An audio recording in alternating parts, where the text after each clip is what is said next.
देखिए, शुभ समाचार में सबसे पहले बात प्रधानमंत्री नरेंद्र मोदी की करेंगे, जो रूस के बाद अब ऑस्ट्रिया के लिए दौरे पर रवाना हुए और एयरपोर्ट पर ऑस्ट्रिया के विदेश मंत्री ने मोदी का जबरदस्त तरीके से स्वागत किया। प्रधानमंत्री मोदी का वियना का ये दौरा कई मायनों में खास हो जाता है।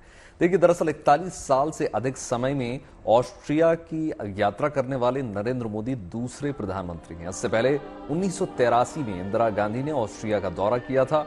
इस यात्रा में प्रधानमंत्री नरेंद्र मोदी के साथ विदेश मंत्री एस जयशंकर भी गए हैं और एयरपोर्ट पर भव्य स्वागत के बाद प्रधानमंत्री नरेंद्र मोदी होटल पहुंचे। वहां पर ऑस्ट्रियाई कलाकारों ने उनका जबरदस्त तरीके से स्वागत किया, वंदे मातरम गाया गया और यहां पर प्रधानमंत्री ने भारतीय प्रवासियों का अभिनंदन भी स्वीकार किया। इससे पहले रूस में प्रधानमंत्री मोदी को वहां के सर्वोच्च सम्मान से भी नवाजा गया।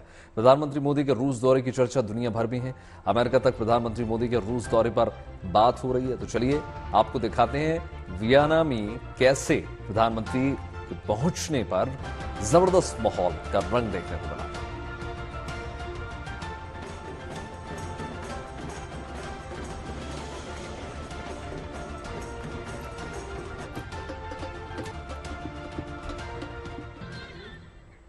देखिए, प्रधानमंत्री नरेंद्र मोदी रूस की 2 दिवसीय आधिकारिक यात्रा के बाद ऑस्ट्रिया की राजधानी वियना पहुंचे। ऑस्ट्रिया पहुंचने पर chancellor Karl Nehammer PM Modi का स्वागत उन्होंने किया, जिसके बाद पीएम मोदी वियना के होटल रिट्ज कार्ल्टन पहुंचे, जहां पर ऑस्ट्रिया के कलाकारों ने प्रधानमंत्री के स्वागत में वंदे मातरम गाया।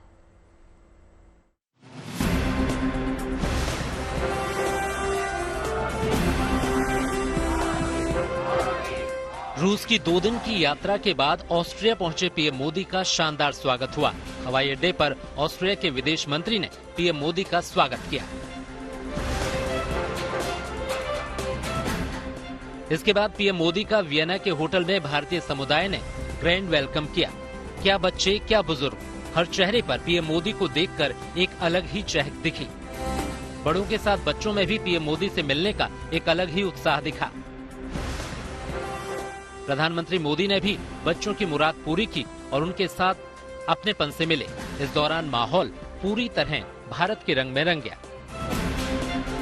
तो प्रधानमंत्री जी के स्वागत में खड़े थे और विंसी ने प्राइम मिनिस्टर के लिए एक बहुत अच्छा पेंटिंग बनाया हुआ था and she was standing and prime minister came in और उन्होंने पेंटिंग देखा, पूछा कि ये क्या बनाया है एंड शी एक्सप्लेन कि मैंने आपको कॉन्ग्रेचुलेट करने के लिए पेंटिंग बनाया है, you got 3 time consecutive victory, it's a big feet and prime minister was very happy and फिर उन्होंने पेंटिंग टर्न किया, बोला आपका नाम नहीं है इसमें, नाम क्यों नहीं लिखा and she was like thinking नाम क्यों नहीं लिखा एंड प्राइम मिनिस्टर आस्क्ड कि आप इसमें नाम लिख के मुझे दो और मैं आपको एक लेटर लिख के कॉन्ग्रेचुलेट करूंगा। So that was a very nice gesture from prime minister. प्रधानमंत्री जी जब यहाँ आए बहुत खुशी हुई है और उन्होंने बहुत अच्छे से हम सबको ग्रीट किया है। हमने उन्हें उनके 3rd टर्म के लिए कांग्रेचुलेशंस दिया है और उन्होंने बहुत आदर से हमको थैंक यू भी बोला है and his charisma is unbelievable. हम literally there are no words now to express. Hotel Ritz Carlton में ऑस्ट्रिया के कलाकारों ने भी पीएम मोदी का जोरदार स्वागत किया। इस दौरान सभी ने मिलकर वंदे मातरम गाया।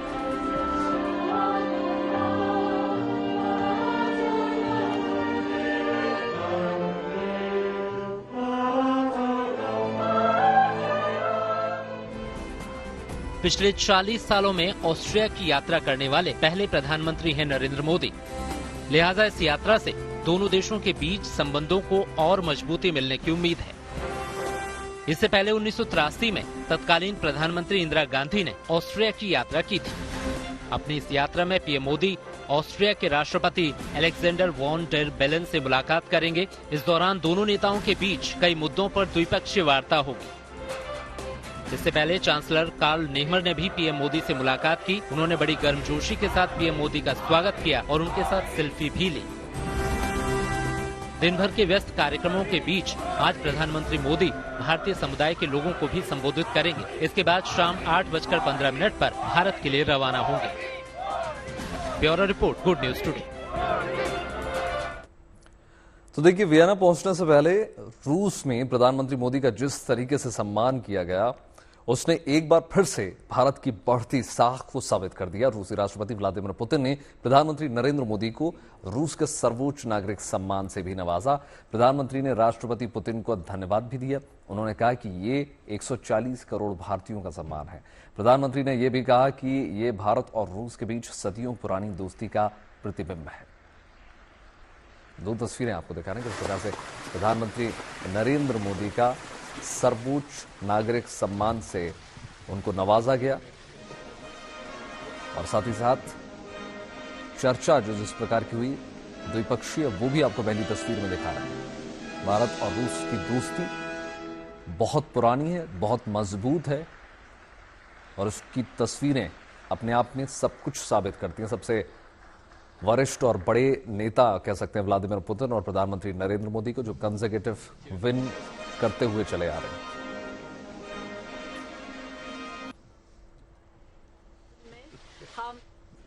योर एक्सेलेंसी और मेरे मित्र राष्ट्रपति पुतिन, रूस के सर्वोच्च अवार्ड से सम्मानित करने के लिए मैं हृदय से आपका आभार व्यक्त करता हूं। यह सम्मान केवल मेरा सम्मान नहीं है, यह 140 करोड़ भारतवासियों का सम्मान है। यह भारत और रूस की सदियों पुरानी गहरी मित्रता और आपसी विश्वास का सम्मान है। यह हमारी special and privilege strategic partnership का सम्मान है। एक्सेलेंसी, पिछले लगभग 2.5 दशक से आपके नेतृत्व में भारत और रूस के संबंध हर दिशा में मजबूत हुए हैं और हर बार नई ऊंचाइयों को प्राप्त करते रहे हैं। आपने दोनों देशों के बीच जिन स्ट्रेटेजिक संबंधों की नींव रखी थी, वो गुजरते समय के साथ और मजबूत होकर निखरी है। पीपल टू पीपल पार्टनरशिप पर आधारित हमारा पारस्परिक सहयोग हमारे लोगों के बेहतर भविष्य की उम्मीद भी बन रहा है, गारंटी भी बन रहा है। आज की चर्चाओं में भी हमने सभी क्षेत्रों में आपसी सहयोग को मजबूत करने के लिए नए और महत्वपूर्ण निर्णय लिए हैं। हमारे संबंध केवल दोनों देशों के लिए ही नहीं, पूरे विश्व के लिए भी अत्यंत महत्वपूर्ण है। आज के वैश्विक वातावरण के परिप्रेक्ष्य में भारत और रूस की पार्टनरशिप और भी अहम हो जाती है। हम दोनों विश्वास रखते हैं कि वैश्विक स्थिरता और शांति के लिए निरंतर प्रयास करते रहना चाहिए। आने वाले समय में हम मिलकर इसी दिशा में काम करते रहेंगे। एक्सेलेंसी, एक बार फिर इस सम्मान के लिए मैं 140 करोड़ भारतवासियों की ओर से आपका, रूसी सरकार का और रूस के लोगों का बहुत बहुत आभार व्यक्त करता हूं। स्पासिबा। रूस ने भारत के प्रधानमंत्री को अपने सबसे बड़े सम्मान से नवाजा है। इससे पहले प्रधानमंत्री मोदी को तमाम मुल्कों ने ऐसा ही सम्मान दिया है। प्रधानमंत्री मोदी सबसे ज्यादा लोकप्रिय मुस्लिम मुल्कों में रहे हैं, तो चलिए आपको दिखाते हैं कब कब प्रधानमंत्री को कहां-कहां सर्वोच्च सम्मान से नवाजा गया। 2016 में अफगानिस्तान ने प्रधानमंत्री मोदी को सर्वोच्च नागरिक सम्मान दिया था। 2016 की अगर बात करें तो सऊदी अरब ने भी उन्हें सर्वोच्च नागरिक सम्मान से नवाजा था। वहीं 2018 में प्रधानमंत्री मोदी को फिलिस्तीन का भी सर्वोच्च नागरिक सम्मान मिल चुका है। 2019 की बात करें तो मालदीव ने प्रधानमंत्री मोदी को अपने देश के सर्वोच्च सम्मान से अलंकृत किया था। 2019 में ही यूएई का सर्वोच्च नागरिक सम्मान भी प्रधानमंत्री को मिल चुका है। वहीं 2019 बहरीन ने मोदी को King Hamad Order of the Renaissance सम्मान से सम्मानित किया था। 2020 की बात करें तो अमेरिका के सर्वोच्च सैन्य सम्मान से सम्मानित किया गया। 2021 में प्रधानमंत्री मोदी को भूटान का सर्वोच्च सम्मान मिल चुका है। वहीं 2023 में इजिप्ट ने प्रधानमंत्री मोदी को ऑर्डर ऑफ द नील नाम से सम्मानित किया।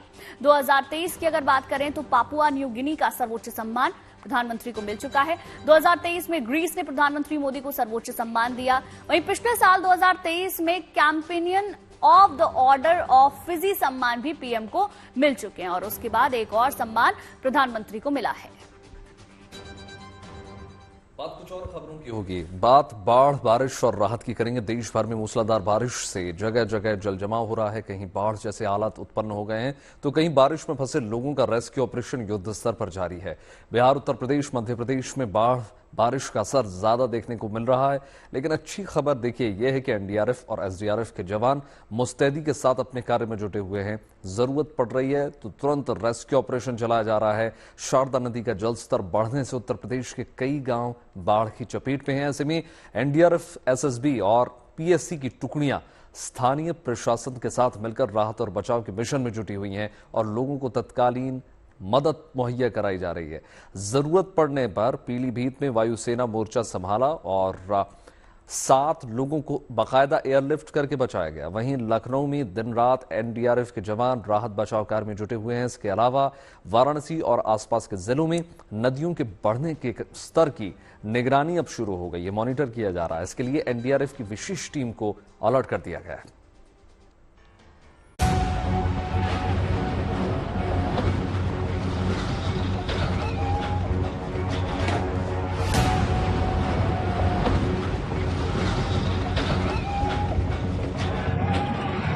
दरकते पहाड़ की ये तस्वीरें जोशीमठ के पास बद्रीनाथ राष्ट्रीय राजमार्ग की हैं। यूं तो इस मौसम में भूस्खलन और पहाड़ों से पत्थरों का गिरना यहाँ कोई नई बात नहीं, लेकिन इतनी बड़ी पहाड़ी टूटकर रास्ते पर आ गिरी कि इससे बद्रीनाथ राष्ट्रीय राजमार्ग पूरी तरह बंद हो गया। इससे सबसे ज्यादा परेशानी बद्रीनाथ धाम और हेमकुंड साहिब आने जाने वाले तीर्थ यात्रियों को है। लिहाजा बीआरओ की टीम पूरी मुस्तैदी के साथ मार्ग खोलने में जुट गई। चिंता की बात यह है कि पहाड़ पर अब भी कई दरारें नजर आ रही हैं, लेकिन अच्छी बात यह रही कि जब पहाड़ का ये विशालकाय हिस्सा गिरा तब कोई इसकी चपेट में नहीं आया और किसी को कोई नुकसान नहीं हुआ। भले ही इस पहाड़ी सड़क पर मुसीबत का ये पहाड़ गिरा हो, लेकिन बीआरओ के जवानों के जज्बे के आगे इस रास्ते पर अड़ा ये पहाड़ ज्यादा देर टिक नहीं पाएगा। पैदल ऊपर पहाड़ी को पार करके आवाजाही कर रहे हैं। ऐसे में लगातार बीआरओ यहाँ पे मार्ग खोलने का काम कर रही है। बीआरओ के अधिकारी, कर्मचारी सब यहाँ पे है, बात करते हैं। सर, किस तरह से मार्ग बंद हुआ और कब तक खुलने के चांसेस हैं? ये सुबह थोड़ा सा मलबा नीचे आया था, उसके बाद हमने क्लियर कर दिया था ऑलमोस्ट 10 बजे के आसपास, लेकिन ये पूरा पहाड़ जो आप देख सकते हैं नीचे खिसक गया है। इसमें अभी हमने दोनों तरफ से मशीन्स लगवा दी, अपनी उधर से भी है, इधर से भी रॉक ब्रेकर है और नीचे से भी और मशीन्स आ रही हैं। बाकी थोड़ा रास्ता बन जाए, इसकी ब्लास्टिंग हम करने का प्लान है। बड़ा पत्थर है। ऐसे में मार्ग खोलने का काम किया जा रहा है। लगातार जो पहाड़ी है उससे बोल्डर गिर रहे हैं, मलबा गिर रहा है। कहीं न कहीं एक चुनौती भी है, क्योंकि जो जेसीबी ऑपरेटर है उसको अपनी जान जोखिम में रख के काम करना पड़ता है। ऐसे में कहीं न कहीं हर किसी के लिए ये एक सतर्कता का है, खासकर ये पहाड़ी लगातार टूट रही है। ऐसे में मार्ग खोलना चुनौती बना है। जब जज्बा ऐसा हो तो कोई मुसीबत रास्ता नहीं रोक सकती। जोशीमठ बद्रीनाथ मार्ग बंद होने के बाद लोगों ने पैदल ही रास्ता तय करना शुरू कर दिया। नई जिंदगी की शुरुआत करने की खातिर ये दूल्हा पैदल ही अपनी जीवन संगनी को लाने निकल पड़ा। बेशक यहाँ के लोगों के जज्बे की जितनी तारीफ की जाए कम है। इसी जोश जज्बे की वजह से यहाँ बाढ़, बारिश और भूस्खलन जैसी विपदाओं के बावजूद जिंदगी जिंदाबाद है। आज बद्रीनाथ में उपचुनाव भी हैं, रास्ता बंद था, लिहाजा पोलिंग पार्टियां पैदल ही जोशीमठ पहुंची। चुनाव होना है, ये पोलिंग पार्टियां देख सकते हैं पैदल रास्तों को पार करते यहाँ पे आ रही है। कितना पैदल है ये, कितनी परेशानी हो रही है? परेशानी तो बहुत ज्यादा हो रही, थोड़ी भी नहीं, बहुत ही ज्यादा। मतलब कम से कम कह रहे हैं 8-9 किलोमीटर है। अभी हम 5 किलोमीटर तक चल गए। बड़ी दिक्कतें हो रही हैं। हालांकि इसमें हम शासन को भी वो नहीं देते हैं, प्रशासन को दोस्तों की प्राकृतिक आपदा आ गई तो इसमें दोष दे सकते हैं।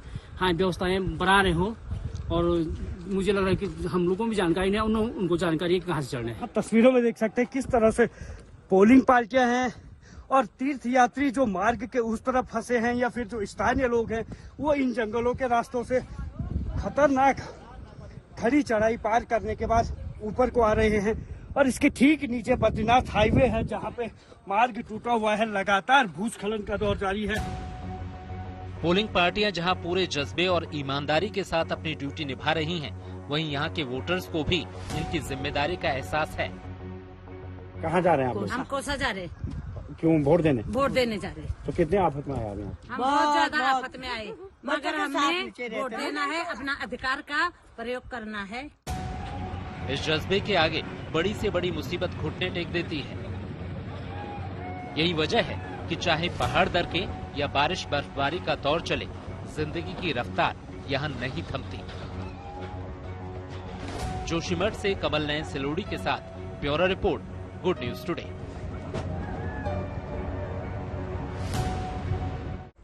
देखिए, 7 राज्यों की 13 सीट पर विधानसभा उपचुनाव के लिए वोटिंग शुरू हो चुकी है। उत्तराखंड में बद्रीनाथ विधानसभा सीट पर उपचुनाव में वोटिंग जारी है। मतदान करने के लिए रास्ता बहुत कठिन है, लेकिन बीआरओ की टीम जब काम पर जुटी तो सभी मुश्किलों को दूर कर लिया। इस बीच लोगों ने पैदल ही आवाजाही शुरू कर दी। पोलिंग पार्टियां भी जोखिम उठाकर पैदल जोशीमठ पहुंची ताकि लोकतंत्र के उत्सव में कोई खलल न पड़े। और अब मतदान के लिए मतदाताओं का आना भी शुरू हो चुका है। आपको सोमनाथ से आई खूबसूरत तस्वीरें दिखाते हैं। बाबा सोमनाथ के धाम में पहली बारिश की बात हो तो ये खुद में खास हो जाता है। बाबा के दरबार की पहली बारिश में प्राकृतिक खूबसूरती के साथ साथ दिव्यता भी देखने को मिली।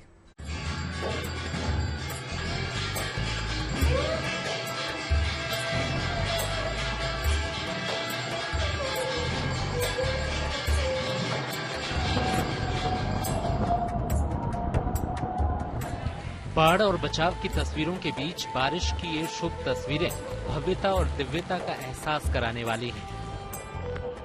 ये शानदार नजारा बाबा सोमनाथ के दिव्य दरबार का है। मंदिर की जमीन पर गिरती ये बूंदें एक अलग ही स्वर लहरियां छेड़ रही हैं। बाबा सोमनाथ के धाम में इस साल की ये पहली बारिश है। हिंदू परंपरा में पहली बारिश जनजीवन के लिए एक शुभ संकेत मानी जाती है, लिहाजा इसे उम्मीदों का आगाज माना जा रहा है। इसे देवी देवताओं की कृपा और उदारता का प्रतीक माना गया है। ऐसे में महादेव के दर पर हो रही बारिश की तो बात ही निराली है। मंदिर के पवित्र शिखर पर हो रही मूसलाधार बारिश को देखकर लोग मंत्रमुग्ध हो गए। ऐसा लग रहा था मानो स्वयं इंद्रदेव सोमनाथ महादेव का अभिषेक कर रहे हों। बारिश से सोमनाथ मंदिर की हरियाली और खिल उठी। मंदिर के पास बारिश के बीच यूं लग रहा था जैसे समंदर भी महादेव के चरण पखारने मंदिर की ओर बढ़ रहा हो। उम्मीद है प्रथम ज्योतिर्लिंग मंदिर में हुई ये पहली बारिश देश भर में हरियाली और खुशहाली का आशीर्वाद लेकर आएगी। ब्रजेश दोषी, सोमनाथ, गुड न्यूज टुडे। और अब बात अमरनाथ यात्रा में मेडिकल सुविधाओं की करते हैं, क्योंकि यात्रा मार्ग पर जगह जगह पोनी एम्बुलेंस बनाई गई है, जिससे यात्रियों को समय पर इलाज मिल रहा है। दरअसल दुर्गम रास्तों पर मेडिकल किट और ऑक्सीजन सिलेंडर समेत तमाम जरूरी उपकरणों को घोड़े पर तैनात किया जाता है, जिससे कहीं भी यात्रा के दौरान मरीज को समय रहते इलाज मिल सके। देखिए हमारे संवाददाता मीर फरीद की एक खास रिपोर्ट। अमरनाथ यात्रा की बात करें तो एक पुरानी चीज हमें वापस आती दिख रही है। हम बात कर रहे हैं पोनी एम्बुलेंसेस की। जो पोनी डिस्पेंसरी है वो एक इनोवेटिव आइडिया है हेल्थ डिपार्टमेंट का, जहां उन्होंने जो दोनों रूट हैं अमरनाथ यात्रा के, चाहे आप बालतल की बात करें या पहलगाम की बात करें, वहां पे पोनी एम्बुलेंसेज कई सारी जो हैं यात्रियों के साथ साथ चलती रहती हैं। पोनी एम्बुलेंस की बात करें तो बेसिक जो इमरजेंसी सर्विस आपको चाहिए, बेसिक जो फर्स्ट एड होती है, जिसमें ऑक्सीजन सप्लाई है, जिसमें ऑक्सीमीटर्स हैं, और उसके साथ साथ अगर आप बाकी जो फर्स्ट एड बॉक्सेस रहते हैं, चिकित्सा रहती है, और एक पैरामेडिक जो है इस पोनी एम्बुलेंस के साथ रहता है। और अभी तक जबकि यात्रा को तकरीबन 10 दिन हो गए हैं शुरू हुए 10 से 15 दिन, और ऑलरेडी कई सारी जिंदगियां जो है पोनी एम्बुलेंसेज ने बचाई हैं। यात्री जो कि दुर्गम रास्ते से, हाई ऑल्टीट्यूड से जो है यात्रा करते हैं, गुफा की तरफ जाते हैं, तो रास्ते में कई सारे लोगों को जो है मदद की जरूरत पड़ती है। कई सारे लोग जो है ऑक्सीजन जो है कम होता है ऊपर, तो रेस्पिरेटरी जो इश्यूज हैं उनको होते हैं, और उसके चलते कई सारी जिंदगियां बचाई है पोनी एम्बुलेंस ने, क्योंकि तुरंत मदद मिलती है, तुरंत ऑक्सीजन सिलेंडर से जो है ऑक्सीजन सप्लाई मिलती है, और उसके बाद जब स्टेबल हो जाता है पेशेंट, उसको वहां से शिफ्ट करके एक प्रॉपर मेडिकल जो है फैसिलिटी में ले जाया जाता है। तो ये जो एक नया इनोवेटिव आइडिया है हेल्थ डिपार्टमेंट का, जो सेक्रेटरी हैं हेल्थ, खुद उन्होंने ये डिवाइस किया था, और उसके बाद जो है अच्छे से इंप्लीमेंट हो रहा है, और इसके चलते यात्रियों की बात करें, खासकर जो ओल्ड एज यात्री हैं, इसको काफी ज्यादा अप्रिशिएट कर रहे हैं, और इसको जो है एक लाइफ सेवर यानी कि जान बचाने वाली जो है एक तकनीक बताया जा रहा है, एक आइडिया बताया जा रहा है, जिससे यात्रा में जो भी लोग यात्रा के लिए जा रहे हैं उनको काफी ज्यादा मदद मिल रही है, और कई जिंदगियां भी ऑलरेडी ये पोनी एम्बुलेंस जो है बचा चुकी है। कैमरा पर्सन तारिक लोन के साथ मीर फरीद, श्रीनगर। खेलों का सबसे बड़ा महाकुंभ यानी कि ओलंपिक की शुरुआत में अब बस कुछ ही दिन बाकी हैं। 26 जुलाई से पेरिस में 33वें ओलंपिक खेलों का आयोजन होने जा रहा है। साल 1900 और 1924 के बाद से तीसरा मौका होगा जब फ्रांस की राजधानी पेरिस ओलंपिक खेलों की मेजबानी करेगी। दुनिया के 206 देश के लगभग 10,000 एथलीट इन खेलों में हिस्सा लेने के लिए पेरिस पहुंचेंगे। बीते एक दशक से इन खेलों की तैयारी में लगे पेरिस ने इन खेलों को सबसे अलग बनाने की पूरी कोशिश कर ली है। चाहे बात मेडल की हो या ओपनिंग सेरेमनी की, पेरिस ओलंपिक कई लिहाज में अब तक के हुए बाकी खेलों से अलग रहने वाला है। पेरिस ओलंपिक में दिए जाने वाले मेडल भी अलग होने वाले हैं। इस बार हर एक मेडल में एफिल टावर का ओरिजिनल लोहा लगा हुआ होगा। गोल्ड मेडल का वजन करीब 529 ग्राम, जबकि सिल्वर मेडल 525, ब्रॉन्ज मेडल 455 ग्राम का होगा। मेडल पर बनाया गया डिजाइन फ्रांस की स्पिरिट को दिखाता है। वहीं पेरिस में महाकुंभ की रौनक अभी से देखने को मिल रही है। बाजारों में ओलंपिक के लोगों के साथ ही टी शर्ट्स भी आ गई हैं, और एफिल टावर को रेप्लिका पर भी ओलंपिक का लोगो लगा है। पेरिस की ये 3 तस्वीरें बताने के लिए काफी हैं कि पेरिस महाकुंभ के शुभारंभ के लिए किस तरीके से तैयारियां वहां जारी हैं। तो इस बार कैसा रहने वाला है ओलंपिक, भारत से कौन कौन हो रहा है शामिल, बताते हैं आपको डिटेल में। देखिए, पेरिस ओलंपिक का आगाज 26 जुलाई से होने वाला है और ये 11 अगस्त तक चलेगा। पेरिस ओलंपिक में करीब 120 भारतीय खिलाड़ी हिस्सा ले रहे हैं। बैडमिंटन स्टार पीवी सिंधु और टेबल टेनिस स्टार शरद कमल को पेरिस ओलंपिक 2024 में ध्वजावाहक बनाया गया है, जबकि 2012 के ब्रॉन्ज मेडलिस्ट निशानेबाज गगन नारंग को पेरिस में होने वाले आगामी इवेंट के लिए मैरी कॉम की जगह शेफ टी मिशन बनाया गया है। देखिए, जैवलिन थ्रो में गोल्ड मेडल जीतने वाले नीरज चोपड़ा के लीडरशिप में 28 खिलाड़ी एथलीट्स इस बार हिस्सा लेने जा रहे हैं। बात भारतीय सेना की उस पहल की करेंगे जिसने सभी का दिल जीत लिया है। कश्मीर के बारामूला में सेना की चिनार कोर ने 9 साल के दिव्यांग बच्चे के ऑपरेशन और पूरे इलाज का खर्च उठाया।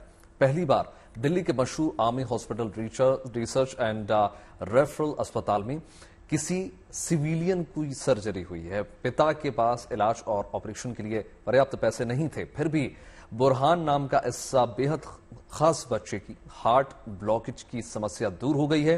अब वो पूरी तरीके से स्वस्थ है, अपने क्लासमेट्स के साथ खेलकूद और पढ़ाई भी कर रहा है। देखिए,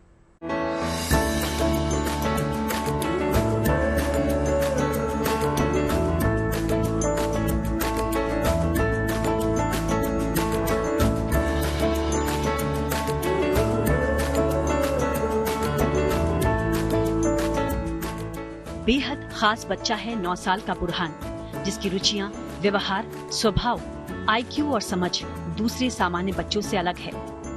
बुरहान निश्चल है, निष्कपट और निर्मल है।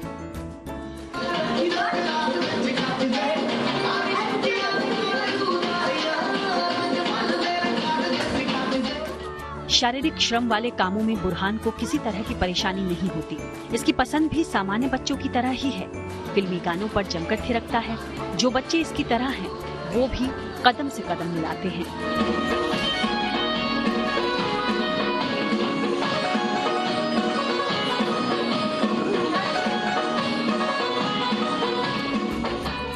एक साल पहले अचानक बुरहान की इस मुस्कुराहट पर ग्रहण लग गया था, जब उसके परिवार को पता चला कि उसके दिल की नसों में ब्लॉकेज है। हार्ट ब्लॉकेज की वजह से खून के प्रवाह में रुकावट पैदा हो रही है, जिस कारण पर्याप्त मात्रा में ऑक्सीजन पहुंचने में कठिनाई है। बुरहान की हेल्थ कंडीशन को देखते हुए स्थानीय डॉक्टरों ने जल्द से जल्द दिल्ली में सर्जरी करवाने की सलाह दे दी।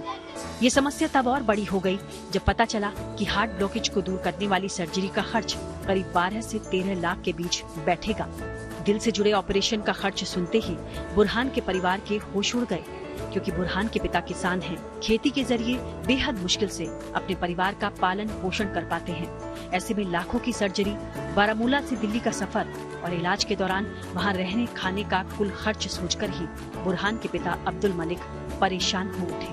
तभी उन्होंने भारतीय सेना के चिनार कोर के अधिकारी लेफ्टिनेंट कर्नल हनदीप पुरी से अपना दुख साझा करने का फैसला किया। डॉक्टर साहब से बोला कि खर्चा कितना आएगा। उन्होंने बोला कि 12 या 13 लाख रुपया। तो हम परेशान थे। तो अल्लाह का शुक्र है, हमने पहले ये एडमिशन किया था आर्मी स्कूल परिवार बारामूला में। तो हमने वहाँ इंडियन आर्मी ऑफिसर से बात की कि भाई हमें ये प्रॉब्लम है, इनका इलाज सही होना चाहिए। तो सर ने बोला कोई बात नहीं, हम आगे बात बढ़ाएंगे। तभी पूरी टीम जो बारामूला के इंडियन आर्मी के हमें फ़ोन करते रहे, आप निश्चित रहो, कोई बात नहीं, हम इसका इलाज वहाँ करवाएंगे जहाँ हमें मिडिल क्लास के लोग हैं सोचना भी नामुमकिन है। इसके बाद चिनार कोर के अधिकारियों ने पहले बुरहान के इलाज के लिए 5 लाख का फंड जमा किया, जिसके बाद बुरहान और उसके परिवार के लिए दिल्ली के मशहूर army hospital research and referral अस्पताल में दाखिले और वहां तक जाने का इंतजाम किया गया। आरआर हॉस्पिटल पहुंचने के बाद आर्मी के डॉक्टर्स ने 9 साल के छोटे बच्चे बुरहान की सफल सर्जरी की। ये पहला मौका था जब किसी सिविलियन का ऑपरेशन और इलाज सेना के सबसे बड़े अस्पताल में हुआ हो। बुरहान की जिंदगी बचने के बाद पूरा परिवार अब तहे दिल से भारतीय सेना का शुक्रगुजार है। बहुत अच्छे लोग हैं ये फौज के बंदे, बहुत अच्छे हैं, इनके इखलाक अच्छे हैं। हमें ऐसा इज्जत दिया कि एक जैसे मैं एक ऑफिसर था। हम इंडियन आर्मी के बहुत शुक्रगुजार है, बहुत शुक्रगुजार है कि उन्होंने हमारे बच्चे का इलाज किया और हमें मेरे बच्चे का जिम्मा उठा दिया। साल 2017 में भारतीय सेना के चिनार कोर ने पुणे की इंद्राणी बालन फाउंडेशन के साथ मिलकर दिव्यांग बच्चों के लिए बारामूला में डागर परिवार स्कूल की नींव रखी थी। ये स्कूल घाटी के स्पेशली एबल्ड बच्चों के लिए काम करता है, ताकि ये बच्चे शिक्षा और दुनियादारी के मामले में सामान्य बच्चों से पीछे न रह जाएं। बारामूला से दाऊद शेख के साथ bureau report, good news today. उम्मीद करते हैं शुभ समाचार में आपके दिन की शुरुआत अच्छी खबरों के साथ हुई होगी। उनको देश और दुनिया की तमाम पॉजिटिव खबरों के लिए जुड़े रहिए गुड न्यूज टुडे के साथ। हमें दीजिए इजाजत। नमस्कार।